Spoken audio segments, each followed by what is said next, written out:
muuli, kay magkita na puta bisa man lang ug kadali. Bakala nagwala pa'y kaon kung makahinano, at least makaubanti ka nga wala di samo. Daghan man og lamok katulra kong isinde, aron tuloy ang ligaya maghigda ko sa katre. Ayo jud og kabala ka sa atong pagsuroy, kay kining orasan ni atong wanik i-enjoy. Para di ka maminghoy, libuto natong Asya, kaya kay natubuhato ng mga pantasya. Syempre dili jud nako palampason nga mugakos, karon sa imo makahalong nako ginatos. Sinana ko maantos, tanan na natin noon, apan unsay nahitabo kalit kong nabulabo. Nakamata ko sayo naman di ay sa buntag, pagkanindot sa akong damgo niya unta mausap. Sa damgo lang pati ka makauban, bahala dili mahitabo ang tanan.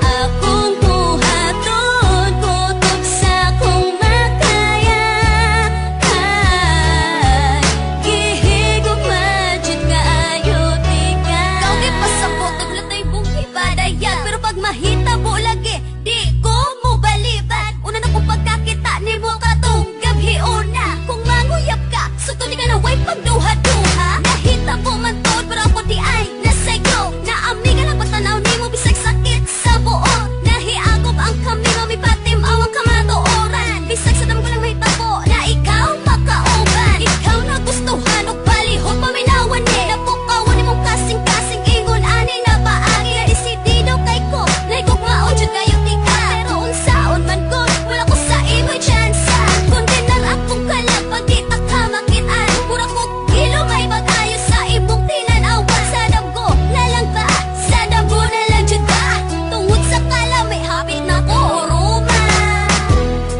Sa damgo lang pati ka makauban, bahala dili mahitabo ang tanan.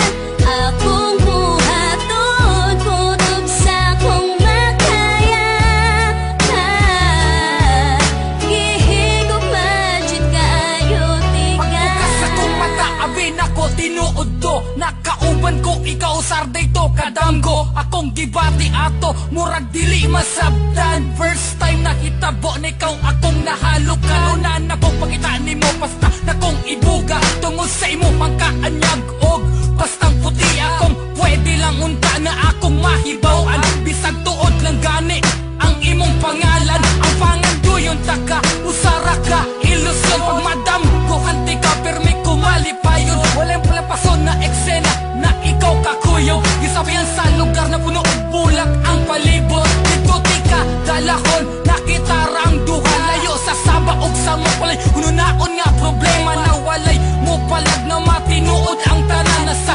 danggura di ay ko ani